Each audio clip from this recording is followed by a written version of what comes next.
Fala, galerinha, muito bem, meus queridos, meus futuros servidores e futuras servidoras do nosso Tribunal de Justiça do Paraná.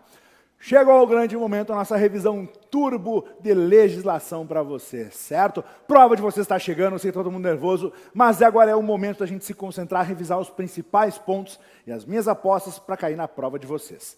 Vem comigo. Na tela, para quem não me adiciona ainda, a gente adiciona lá, ó, Prof. Ariel Z, meu Instagram, estou à disposição para ajudar vocês no que precisarem, certo? Também, para quem já é nosso aluno, pode acessar ali o Pergunte ao Professor, aqui na plataforma também tem todo o acesso para vocês. Vamos começar a brincadeira, gente? Show!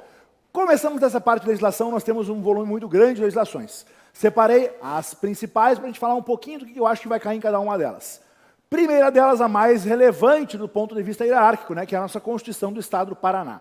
O que eu acho que pode aparecer da Constituição, gente? Primeiro ponto, princípios e objetivos. Lá no artigo 1º ele vai falar que o Estado do Paraná, integrado de forma indissolúvel à República Federativa do Brasil, proclama e assegura o Estado democrático, cidadania e dignidade da pessoa humana, os valores sociais, o trabalho, livre iniciativa e pluralismo político. Vejam que ele muito remonta à Constituição Federal.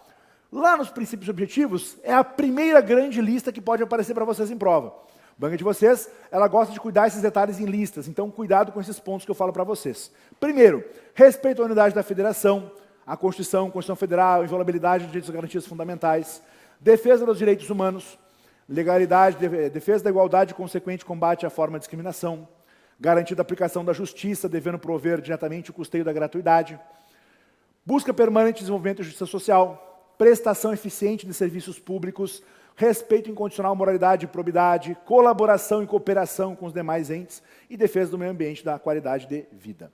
Certo, gente? Tranquilo? Então, esses são os objetivos, os princípios que nós temos estabelecidos na nossa Constituição Estadual. O segundo ponto que a nossa Constituição vai falar é sobre a organização do Estado.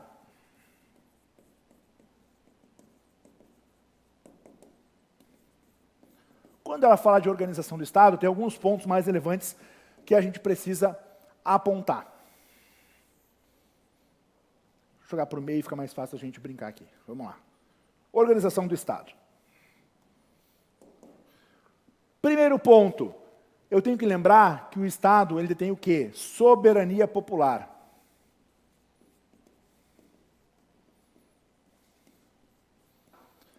Essa soberania popular, ela vai se representar, vai ser exercida de que forma?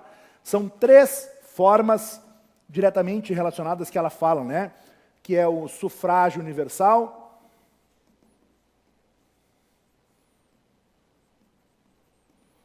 o voto direto e secreto,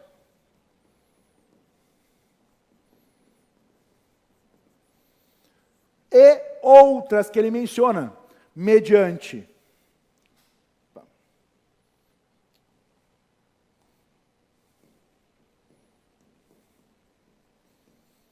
aí são a trinca de ouro, né? Que é o plebiscito, referendo e iniciativa popular.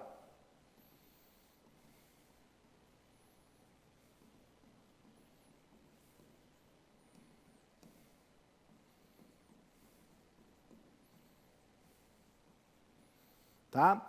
Esse trio de ouro aqui. Então, eles representam na prática a soberania popular. O que mais tem que saber da organização do Estado, gente? Que a sede é Curitiba.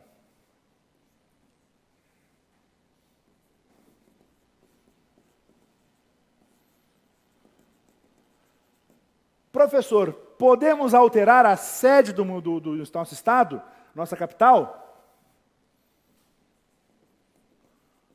Podemos alterar nossa capital do Paraná? Sim, como? Lei complementar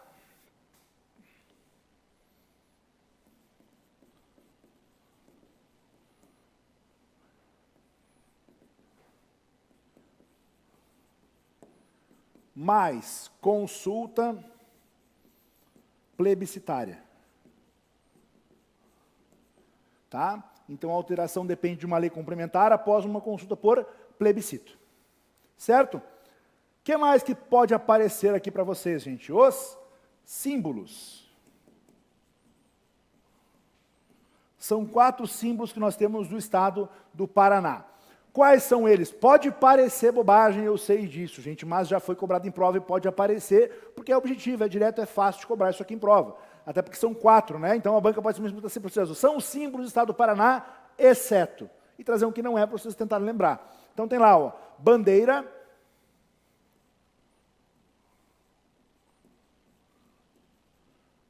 o hino, certo? O brasão de armas,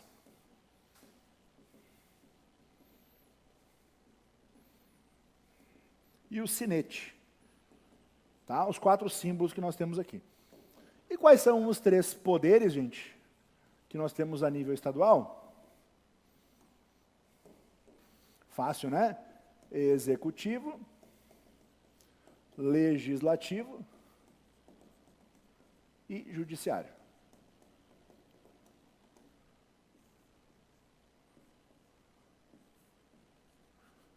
Tá?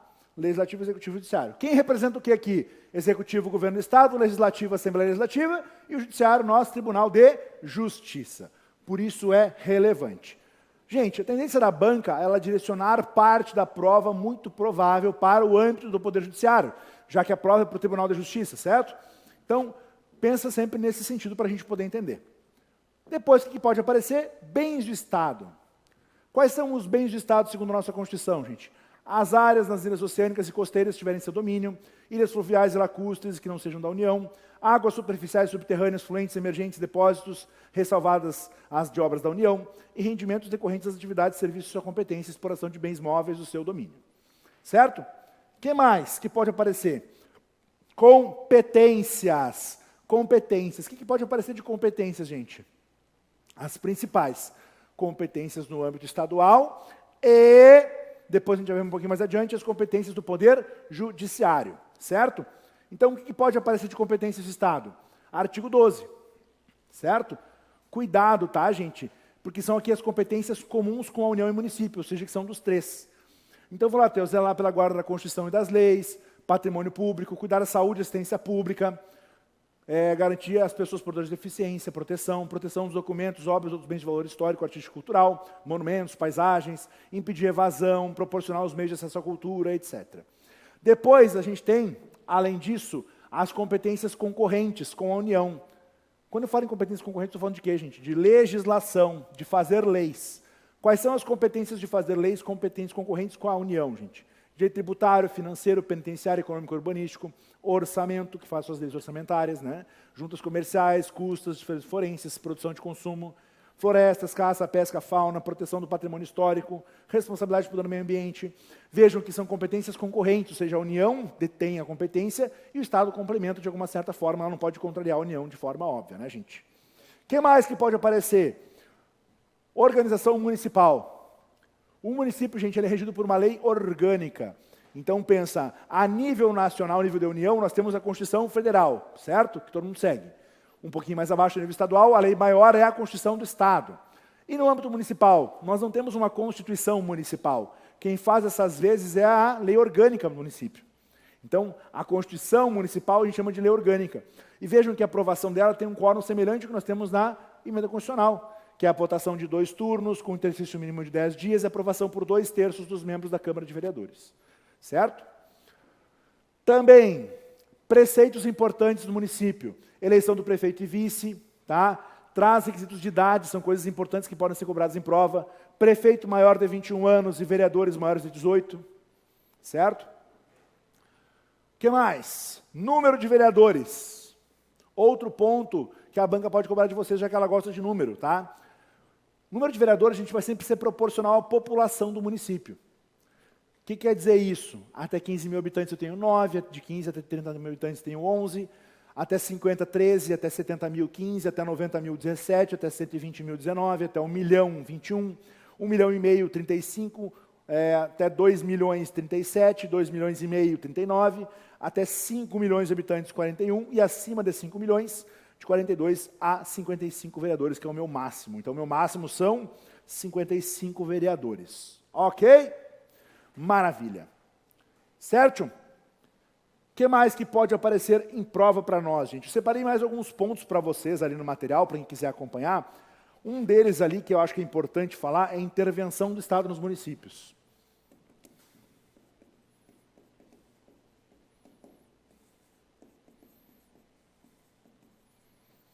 Quanto que acontece a intervenção do Estado nos municípios, gente? O Estado, como regra, ele não intervém. Então, a regra é não intervenção. Tá? Quando que tem exceção dessa regra? A nossa Constituição ela traz 4 cenários, tá? Deixar de ser paga por 2 anos de dívida fundada, não pagamento de dívida fundada, 2 anos consecutivos. Segundo motivo da intervenção, não prestar contas.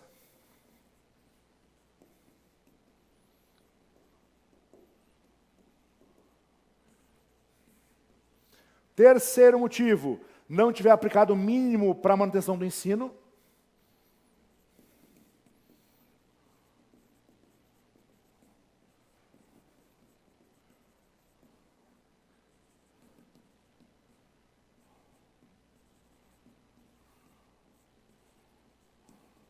E a última, mas não menos importante hipótese, é o TJ dar provimento a uma representação.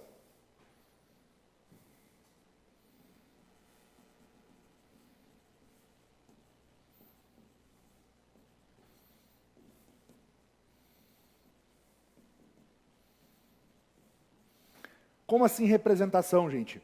Tá? Essa representação ela é para assegurar o quê? Os princípios da Constituição do Estado ou prover execução de lei ou ordem judicial. Então, o município descumpriu uma ordem judicial, descumpriu a lei, descumpriu os princípios da administração, vai ser feita uma representação na forma da lei para o tribunal valida para ser feita intervenção, então. Ok? Ela pode ser solicitada, só pode ser feita de ofício pelo governador ou por solicitação da Câmara. Certo? Maravilha. O que mais? Poder judiciário, gente. Aqui tem 2 pontos que eu acho que podem forçar no judiciário para vocês, tá? Primeiro, garantias dos juízes. O que os juízes têm de garantia, tá?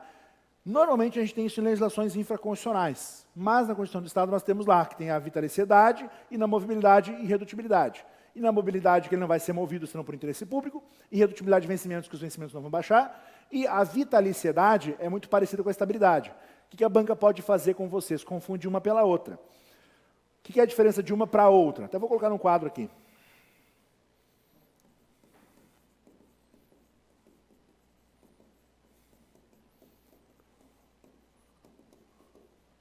Para vocês não errarem essa diferença aqui. Vitaliciedade são 2 anos de exercício.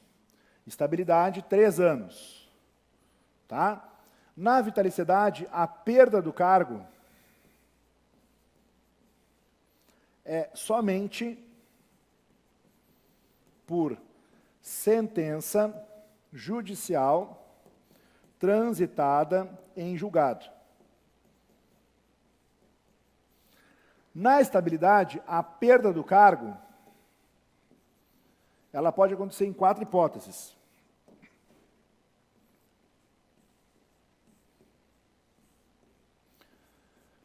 Sentença judicial transitada em julgado. Um PAD, que é o processo administrativo disciplinar. Avaliação de desempenho. Tá? Ambos com ampla defesa.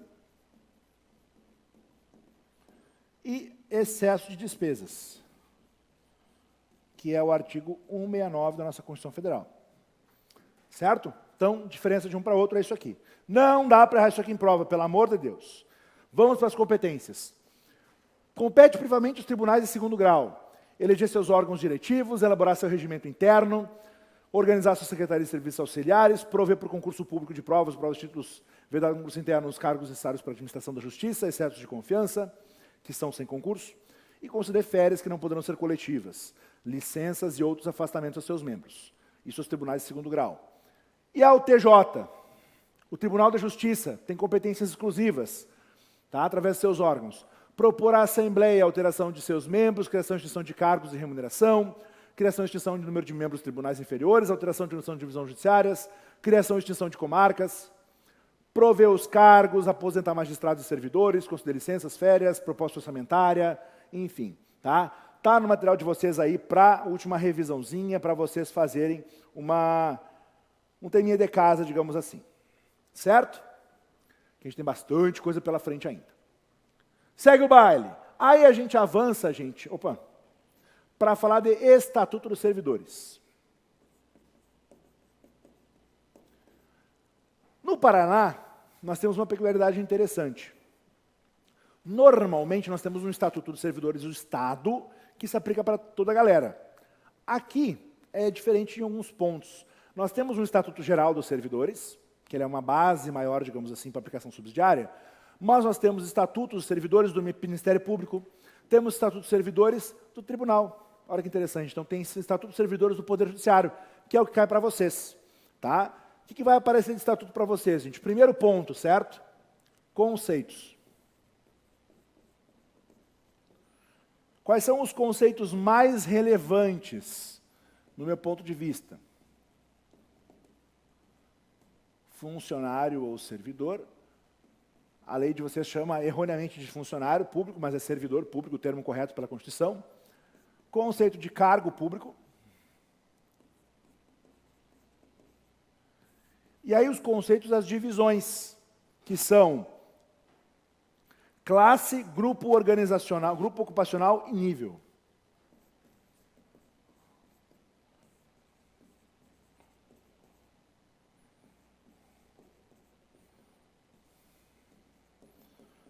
Eu acho que esses são os 5 principais conceitos que podem aparecer na prova de vocês. Certo? Maravilha. Dá para botar também aqui mais um. De função. Para não gerar confusão. O que a banca pode fazer com vocês aqui em prova, gente? Trazer um conceito e dizer, tal conceito se refere a PAN. E aí traz as 5 alternativas para vocês. Confundir os conceitos. Certo? Vocês estão acordados aí, gente? Estão ligados? Pega o cafezinho, segue que eu estou de olho em vocês. Vem comigo. Funcionário ou servidor público. Qual é o conceito dessa figura mítica aqui, gente? É a pessoa investida em cargo público. Simples. Então, funcionário ou servidor é quem ocupa o cargo público. Ponto. E recebe dinheiro do Estado. Agora, o que é um cargo público? O cargo público, gente, ele é um conjunto de atribuições e responsabilidades que são atribuídas a um servidor, mediante pagamento. Então, conjunto de atribuições e responsabilidades. O cargo público, tu vai lembrar que ele é criado por lei. E lá na lei que cria o cargo vai ter remuneração, atribuições, atividades, tudo mais. O cargo pode ser de 2 formas, de provimento efetivo ou em comissão. Em comissão, o CC, né? Livre nomeado, livre exonerado, não tem concurso, não tem estabilidade. E o efetivo é o que vocês querem ser, né? Ingresso por concurso público, eventualmente vão adquirir a estabilidade. Beleza? O que mais? O que é a função? Função, gente, é o conjunto de atribuições vinculadas para tarefas distintas. Então, eu vou ter a função gratificada, por exemplo. São conjunto de atribuições gestionadas para uma atividade específica. Então, parecida com a definição de cargo, então muito cuidado. Depois, qual a diferença desse trio ternura aqui, ó? Aqui na classe é um agrupamento de cargos.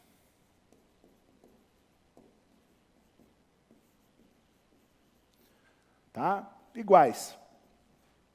Então, cargos de mesma denominação, iguais atribuições. Então, classe é um conjunto de cargos. Grupo ocupacional é um conjunto de classes.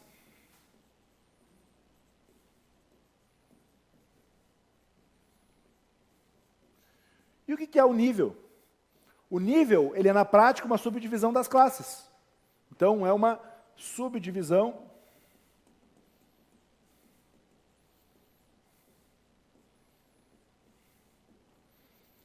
Então, é como se eu tivesse aqui, ó.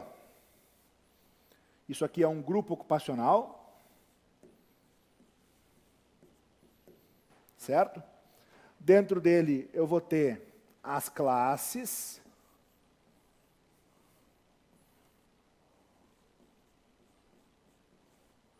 E dentro das classes, eu vou ter os níveis.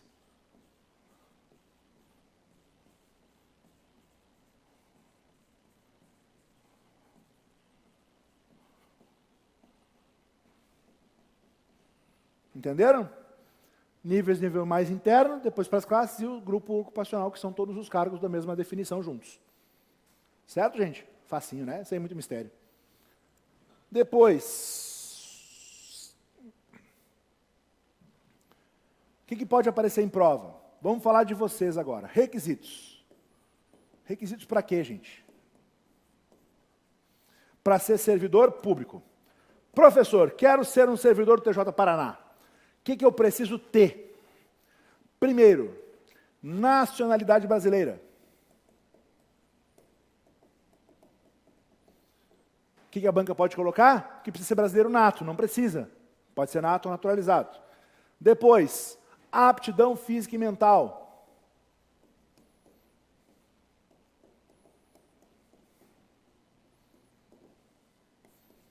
(18 anos). Tem que estar quite com obrigações militares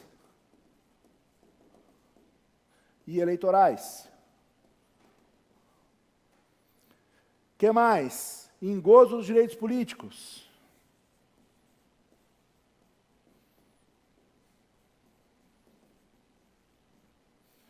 E atender às exigências do cargo. Nível de escolaridade. Caso de nível superior, tem nível superior, sei lá, habilitação oficial de justiça, tem que ter habilitação, carteira de motorista, requisitos do próprio cargo. Certo? Professor, tem tudo isso. Beleza, vamos para o próximo passo. Vamos falar das formas de provimento.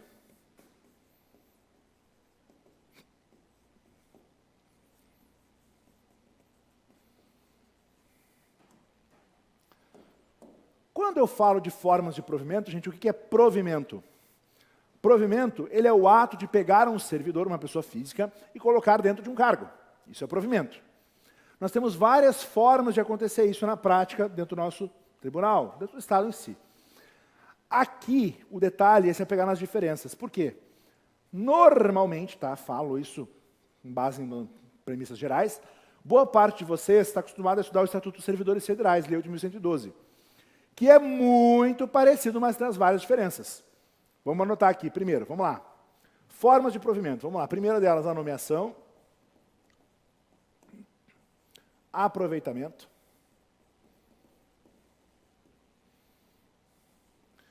readaptação, reversão, reintegração, recondução, promoção e remoção. Gente, por que eu peço para vocês terem atenção? Porque cada estatuto varia. Aqui no Rio Grande do Sul, por exemplo, onde eu estou, promoção e remoção não são consideradas formas de provimento. No Estatuto Federal, a promoção é, mas a remoção não. No de vocês, a remoção é. Então, cuidado com esses detalhes, que é onde a banca pode jogar com vocês. Certo? Vamos falar de cada uma delas? Vamos lá. A nomeação, gente, ela é a forma de provimento originária. Ela pode acontecer de duas formas. Cargo em comissão e o cargo efetivo. Que nós já falamos as diferenças, né? Então, a nomeação, ela é chamada de forma de provimento originária por quê? Porque ela é a porta de entrada no serviço público. Então, é como tu ingressa no serviço público. Todas as outras, tu já está lá dentro. Então, tu pode ingressar através de um concurso público para um cargo efetivo ou por uma indicação num CC. Depois, nós temos o aproveitamento. O aproveitamento, ele decorre da disponibilidade. Então, o servidor que está em disponibilidade, está lá em casa, curtindo a vida, enquanto ele recebe, está à disposição, ele é chamado para voltar para um cargo que apareceu compatível. Isso a gente chama de aproveitamento. Agora vamos para as mais complexas. Readaptação. A readaptação, gente, ela está ligada a uma limitação.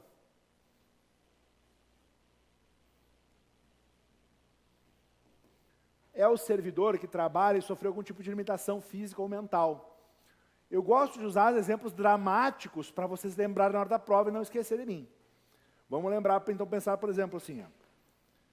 Motorista do tribunal, está lá dirigindo, o servidor, sofre um acidente, bateu o carro.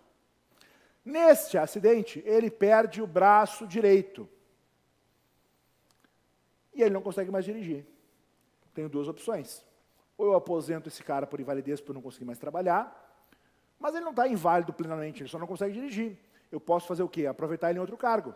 Como que eu faço isso? Eu readapto ele em outra função compatível com essas limitações. Certo? Então essa é a readaptação. Maravilha? Depois, reversão. A reversão ela pode acontecer de duas formas.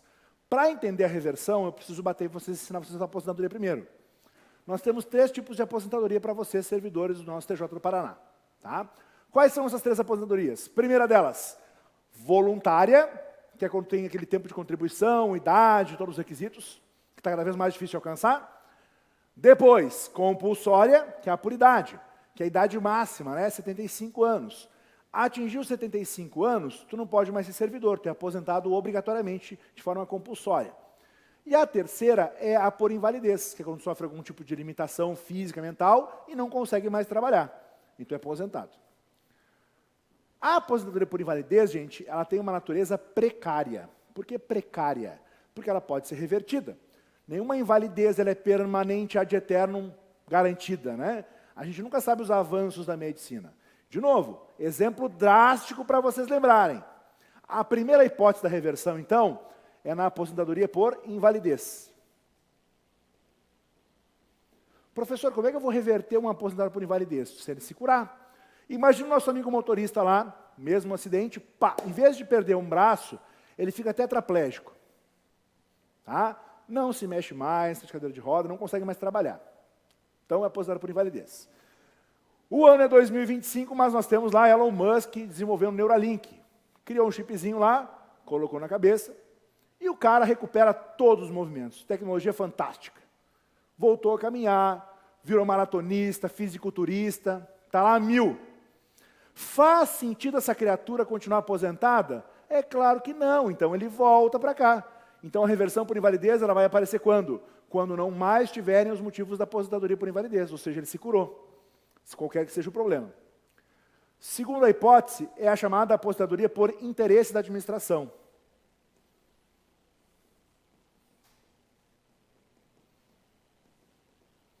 Quando que vai acontecer isso aqui, gente? Ela é da aposentadoria voluntária. É o servidor que se aposentou de forma voluntária e quer voltar. Então, por mais que ela fale ser por interesse da administração, ela depende do quê? De pedido do servidor. O cara está lá, se aposentou, preencheu idade, tempo de contribuição, pensou, vou me aposentar, vou curtir minha vida, vou lá para a praia, vou dar uma banda, vou viajar o mundo. E aí ele caiu na realidade, ficou entediado, cansou, viajou lá, passou 6 meses viajando, curtiu, cansou, está entediado em casa, pensou consigo mesmo, quero voltar a trabalhar. Imagina esse cenário, gente? Nem eu. Mas vamos pensar para fins hipotéticos que ele existe. Aí ele vai lá e pede, o que ele precisa? A aposentadoria tem que ser voluntária, certo? Tem que ter no máximo 5 anos do requerimento.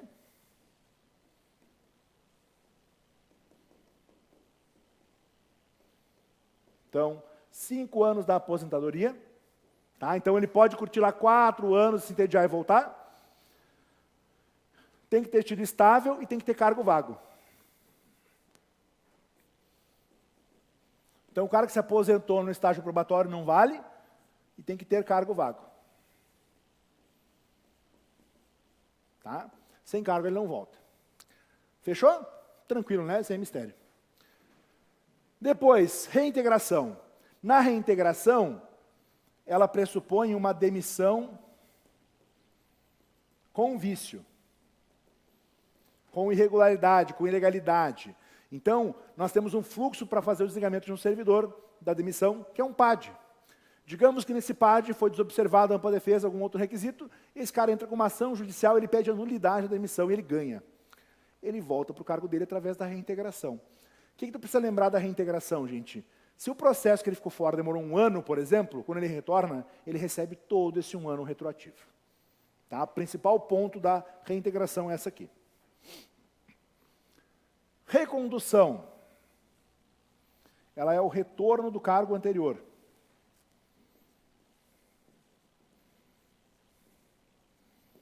E ela pode acontecer por 3 hipóteses. não aprovação no estágio,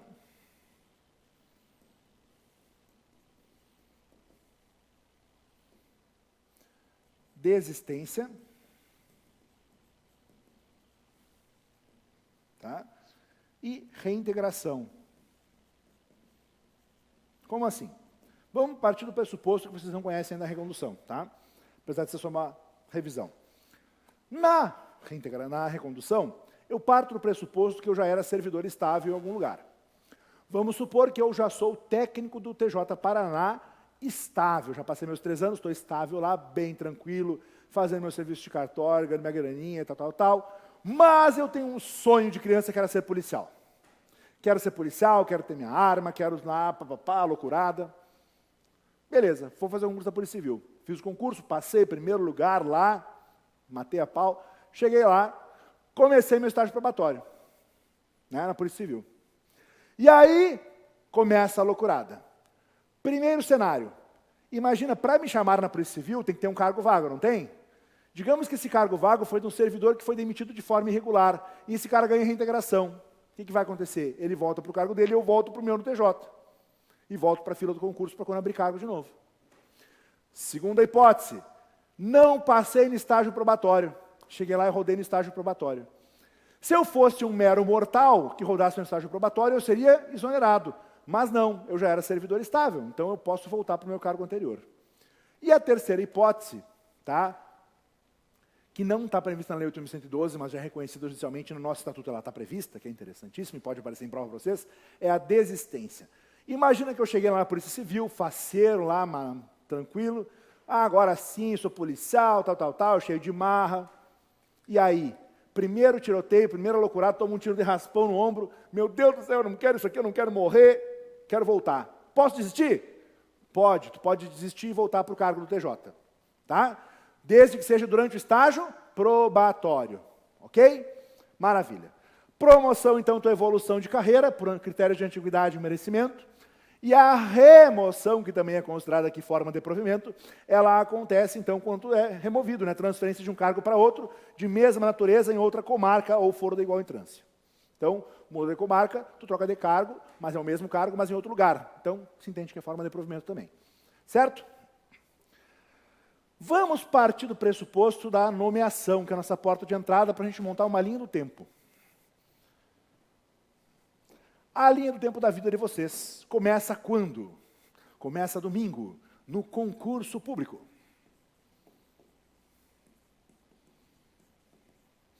Este concurso público, ele vai ser de provas ou provas e títulos. Certo? O que tu precisa lembrar do concurso público, gente? Que ele tem validade. Ele tem validade de até 2 anos, prorrogáveis por igual período. Beleza? Segue o baile, vem comigo. Tu vai passar no concurso domingo, vai ser chamado primeiro lugar. Como é que vai acontecer isso? Através da tua nomeação. A nomeação, meus queridos, ela é a publicação do teu nome no Diário Oficial. Aquele momento maravilhoso que tu vai printar, colar no teu Instagram, mandar para aquela tia chata, vai falar para todo mundo que tu passou e agora tu vai ser servidor. Então, a nomeação é como um ato administrativo no qual o poder público te chama para ser servidor. É aquela imagem do tio Sam americano, né, dizendo, venha ser meu servidor. Beleza. Quando alguém te chama para alguma coisa, tem que responder, não tem? Isso acontece como, gente? Aqui a gente chama de posse. A posse, ela é a aceitação formal do cargo. É quando tu aceita o teu cargo, certo? Tu vai lá e assina um termo de posse, que vai ter teus deveres, responsabilidades e tudo mais. O que pode aparecer disso aqui para vocês em prova, gente? Primeira coisa, o prazo. Qual é o prazo da posse? 30 dias, prorrogáveis por mais 30 dias. Cuidado que esses prazos, gente, também são diferentes da lei federal. O que mais que pode aparecer da posse, meus queridos? A posse, professor, não, eu vou estar viajando no dia da posse. E aí?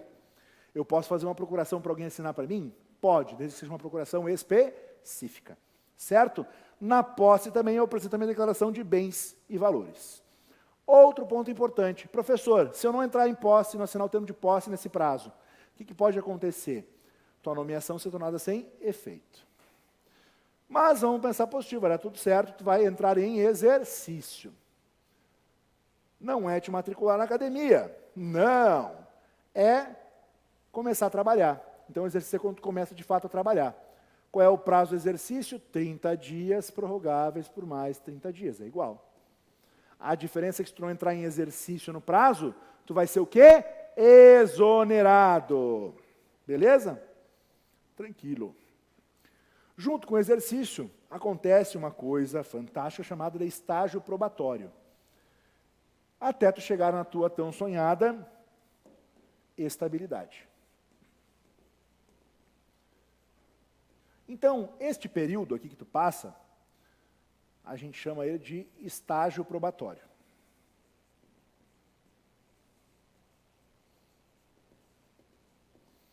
O estágio probatório, ele é um período de 3 anos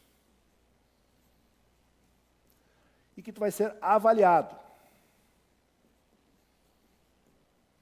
Eles vão avaliar 5 requisitos teus. Para ver se tu preenche para poder ser estável. Quais são esses requisitos, gente? Assiduidade, disciplina, certo? Capacidade, produtividade e responsabilidade. Esses 5 requisitos vão ser avaliados nesses 3 anos. Certo? Se eu não passar no estágio, o que acontece? Como regra, tu é exonerado. Se tu era estável em outro cargo, tu vai ser o quê? Reconduzido. Mas vamos pensar positivo, tu vai ser estável. Certo? Adquirindo a tua estabilidade, tu pode perder o cargo ainda? Sim, pode. Quando que acontece a perda do cargo? Já falamos, né? Lá na diferença de vitalicidade e estabilidade, a perda do cargo acontece de 4 hipóteses. Sentença judicial transitada em julgado, que é aquela sentença judicial que não tem mais recurso, processo administrativo disciplinar com ampla defesa, a avaliação de desempenho, também com ampla defesa, ou excesso de despesas. Mas tu não vai perder teu cargo, tu vai seguir nele até a tua vacância, vai ter tuas promoções, tudo mais, até chegar na vacância. A vacância do cargo, gente, vacância é um termo que ela se refere à vaga. O que é vaga? Deixar o cargo vago, é sair do teu cargo. Então, eventualmente, tu vai deixar o teu cargo. Mas, professor, eu nem entrei ainda. Sim, mas uma hora tu vai sair, de um jeito ou de outro. Quais são as formas de vacância? Vamos lembrar. Primeiro, exoneração. Já falamos dela, né? A exoneração ela vai acontecer quando tu pede para sair, ou então não passar no estágio probatório ou não entrar em exercício no prazo. Ou o CC, no caso, também, né? Nós temos também a demissão. A demissão ela vai acontecer quando tu viola uma das disposições lá do artigo 199. Que são as 2 formas de desligamento mais direto. Aí nós temos as 2 formas que eu chamo de desligamento naturais, que é o falecimento. Está visível aí? Tá. E a aposentadoria, numa daquelas 3 hipóteses que nós já falamos. E aí tem uma que é que todo mundo quer, que é a posse em cargo inacumulável. O que é isso aqui, professor? Isso aqui é a melhor forma de saída do mundo. É quando tu passa num concurso melhor e quer trocar. Aí tu te mantém vinculado aqui caso precise ser reconduzido. Mas ela é só uma forma de desvinculação. E aí, gente, nós temos um trio que vocês vão lembrar. Vou deixar ele separadinho aqui, ó. Promoção, remoção e readaptação. Professor, não são formas de provimento isso? Sim, mas também são formas de vacância. Por quê? Porque são as formas de provimento que tu está saindo de um cargo e entrando em outro. Promoção, sai de um para cima. Remoção, sai de um para outra comarca. Readaptação, sai do cargo de motorista para um outro auxiliar, por exemplo. Então, são todas formas de deslocamento de cargo. Então, eu saio de um para entrar em outro. Então, mesmo que eu estou entrando em um, eu estou saindo de outro, deixando vago. Por isso também é uma forma de vacância. E essa é uma questão que já cobraram em prova, gente. Quais são as formas de provimento que também são formas de vacância? Promoção, remoção e readaptação. Tá bem? que mais de estatuto pode aparecer, gente? Deveres, artigo 156, e proibições, artigo 157. Os dois teminhas de casa para vocês aqui. Certo? Porque o nosso tempo é curto. E temos mais legislações para falar. A próxima legislação que eu separei para vocês é o regimento interno. Que a gente vai falar. Deixa eu só montar a estrutura aqui primeiro. Quando eu falo de regimento interno, gente, o que ele vai falar? Estruturas, organização, funcionamento do nosso tribunal. Certo? Então, falamos diretamente do Tribunal de Justiça, tá? Do Paraná. Maravilha. O que tu precisa saber do TJ? Primeiro, ele tem sede na capital. Curitiba. Jurisdição. Todo o território estadual. Certo? O que mais? Composição. Aqui que vem o pulo do gato. Presta atenção. Quais são os órgãos do nosso tribunal, gente? Tem órgão pra caramba. Vou fazer a listinha aqui para vocês, tá? Tribunal Pleno.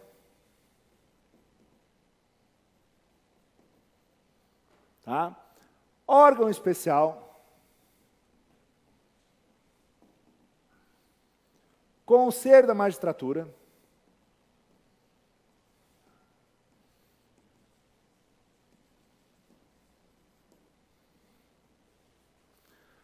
Ouvidoria Geral.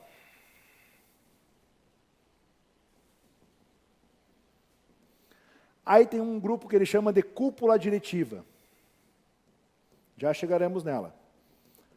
Tá? Ou órgãos da direção. 8 sessões cíveis.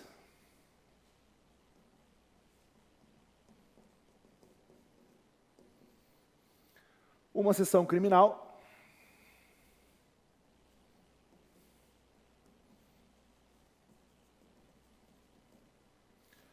20 câmaras cíveis.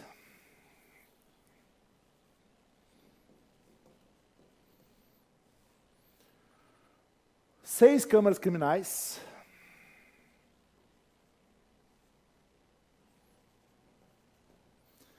E 135 desembargadores. Presta atenção nisso aqui. A banca de vocês, ela gosta de número, de prazo. E essa engronha aqui, gente, foi alterada uma semana antes da publicação do edital. Parece que foi de propósito para pegar quem estudou com a lei mais antiga. Então, fica ligado, porque é uma alteração muito recente, uma semana antes do edital, gente. Foi em maio isso. Tá? Então, mudou de 130 para 135. Eu não duvido que a banca cobre esse absurdo de vocês aqui, mas pode acontecer. Falamos da cúpula diretiva. Quem é que está na cúpula diretiva, gente? Que são nossos órgãos de direção direta. O presidente do tribunal. Quem mais? Primeiro e segundo vices. São 2 vices. O corregedor geral e o corregedor.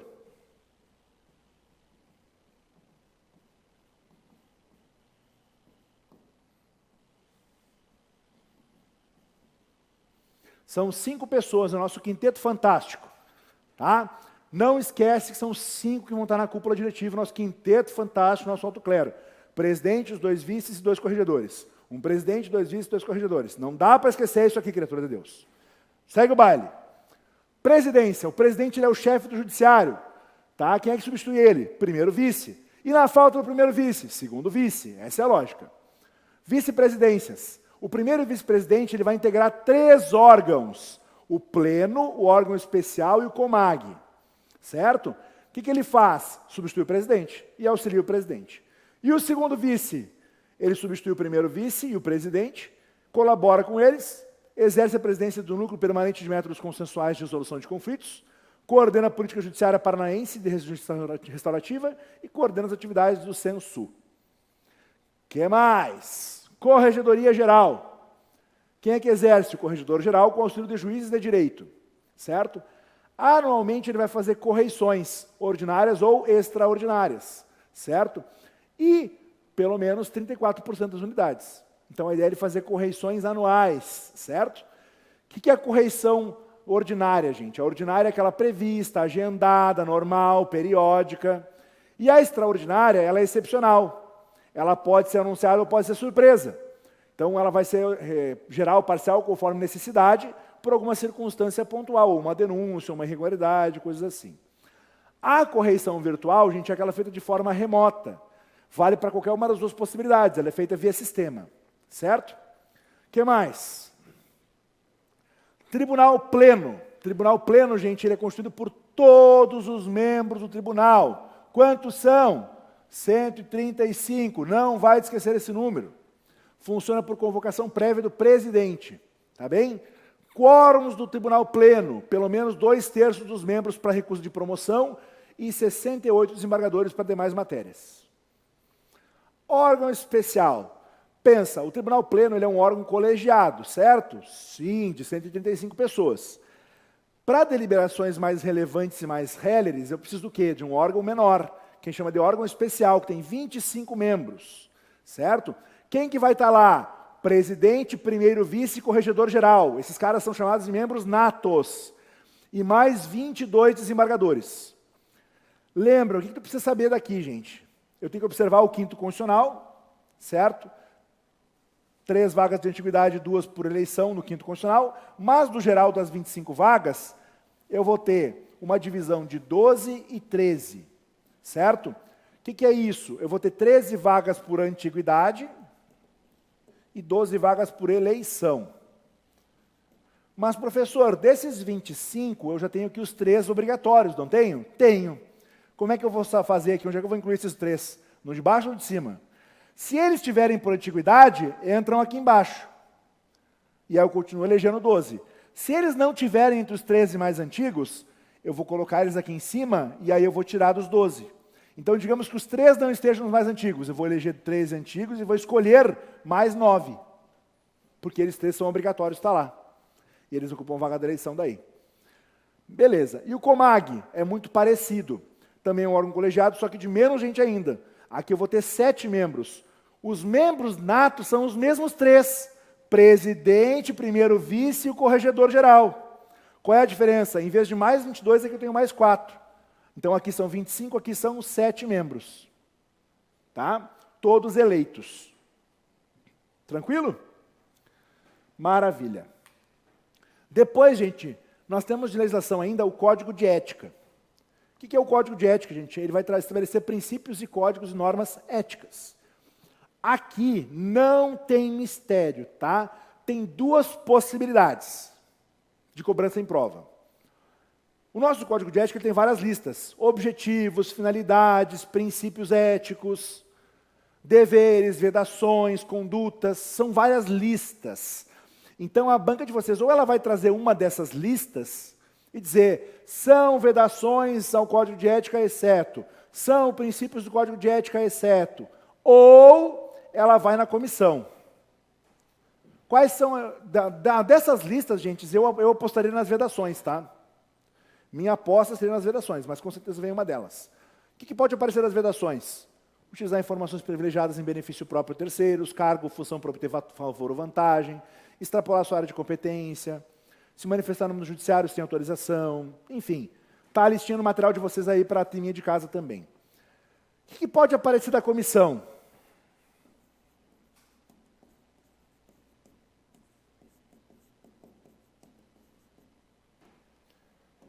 Quem que vai estar nessa comissão, gente? São 5 servidores.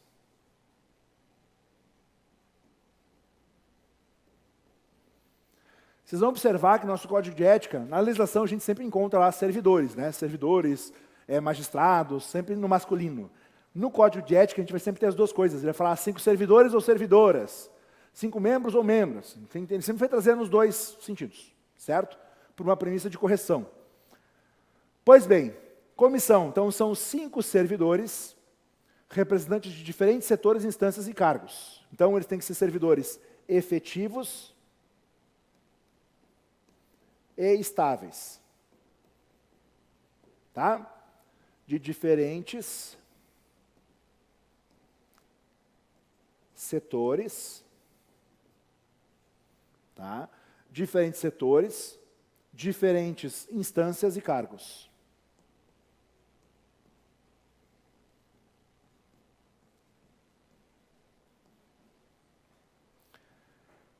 Esses caras são designados pelo presidente.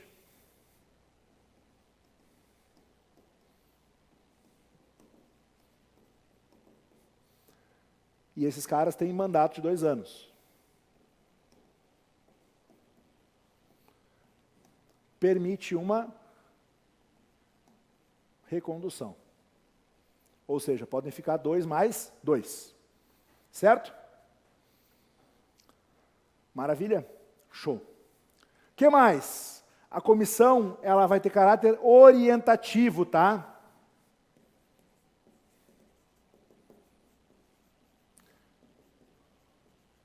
O que significa dizer isso? Que ela não pune ninguém. Ela só vai emitir comentários, vai emitir, enfim, recomendações, orientações. Tá bem? Reuniões com pelo menos 3 membros e votações com maioria simples. Certo? Como ela tem caráter orientativo, ela não vai conduzir PAD, não vai conduzir sindicância, nada nesse sentido, tá? Outro ponto importante é que essa galera aqui, gente, ela não vai ter exclusividade, tá?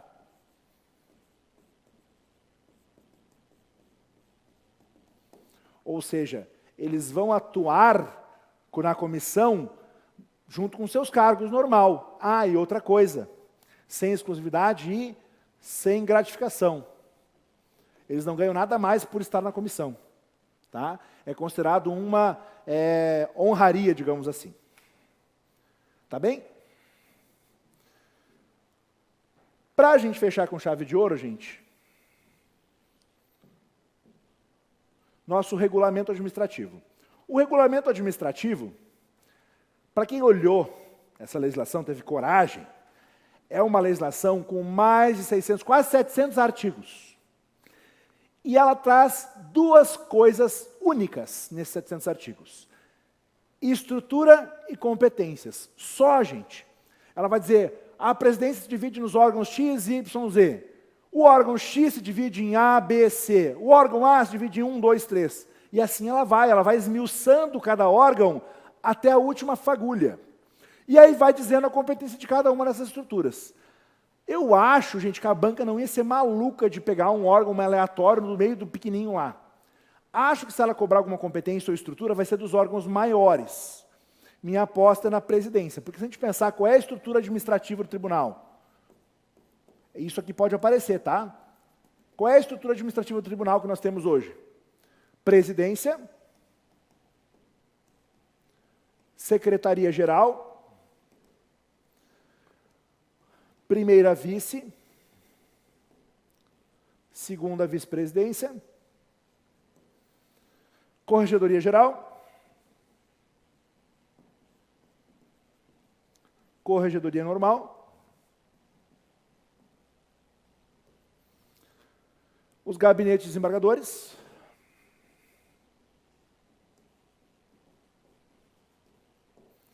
e os gabinetes dos juízes. Opa. Essa é a estrutura que nós temos hoje. Tá? Daí nós temos a subdivisão. Aí tem, vou ter um material para vocês ali, ó. Estrutura administrativa da presidência. Secretaria Especial, Gabinete de Juízes Auxiliares, Unidade de Auditoria Interna, Escola Judicial, Ouvidoria. Isso aqui eu acho que pode aparecer para vocês. Tá? Porque é a estrutura da presidência, é relevante isso aqui para vocês. Por exemplo, entender que a Escola Judicial fica dentro da presidência, a Ouvidoria Geral fica lá dentro, o Centro de Inteligência, Comitê de Projetos Institucionais, certo? Todos esses órgãos internos aqui vão fazer parte da presidência. Secretaria-Geral também vai ter sua subdivisão interna, com várias secretarias internas. Primeira vice-presidência também vai ter suas divisões, segunda também, certo? Corregedoria Geral, Corregedoria Normal, mesma coisa. Certo, meus queridos? Então, essas subdivisões, elas valem uma última leiturinha, sim, mas eu acho que só nesse nível mais elevado, talvez olhar uma competência que outra, nesses primeiros níveis de hierarquia. Mais que isso, eu acho difícil a banca cobrar de vocês, a não ser que seja muita loucura. Tá bom, meus queridos? E era isso, meu povo. Terminamos com isso nossa revisão, então, turbo de legislação. Muito obrigado a vocês que nos acompanharam aqui agora de noite. Sei que estão cansados, sei que tem bastante coisa pela frente ainda, tá? E a prova de vocês está chegando, mas acompanhem ainda essa grande revisão turbo. Nós temos também a revisão de véspera no sábado. Aproveitem para revisar bastante. Eu tenho certeza que domingo vocês vão arrasar e vão azular mais um concurso. Tá bom, meus queridos? Muito obrigado a todos que estão aqui e muito boa noite. Até a próxima. Tchau, tchau!